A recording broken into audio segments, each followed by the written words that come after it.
Caesar in 44 BCE, Mark Antony and Cicero became two of the leading men in Rome. However, the two were never on good terms with one another. After Caesar's adopted son and heir, Octavian, arrived in Rome, Cicero began his attacks on Antony through a series of writings entitled the Philippics. Cicero's second Philippic is a pamphlet, and in the excerpt that I have chosen for you today, Cicero condemns Antony for his extreme political ambition. In the Latin, he uses anaphora by including variations of the word ipse at the beginning of a few clauses to create emphasis for dramatic effect. He also uses sensory images to bring his writings to life. He wants all who sees his writings to not only read the words, but to also feel their impact.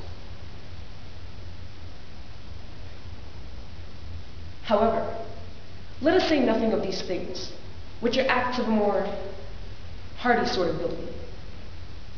Let us speak rather of his meaner descriptions of worthlessness.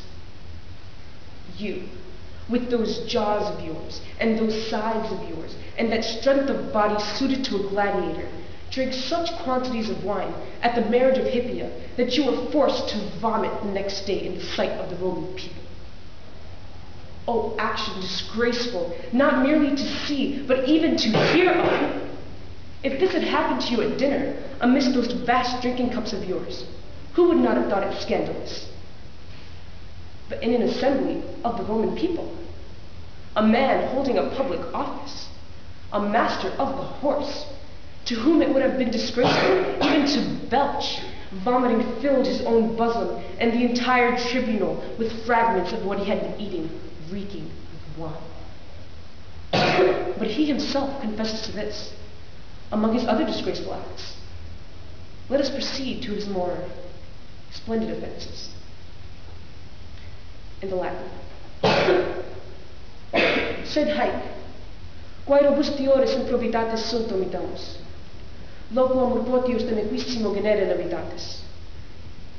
Tu istis, paucibus, istis lateribus, ista gladiatoria totius corporis verbitate, tantum minum in hippia inuptiis exhausteras, ut tibi necesse esset in populi Romani conspectu overe postridie.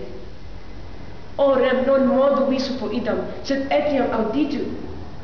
Si intergenam in ipsis tuis imanimus, illis populis hoc tibi accidisset, quis non turpe duceret? In coeto vero populi Romani, negotium publicum gerens, magister equitum, cui ductare turpe esse,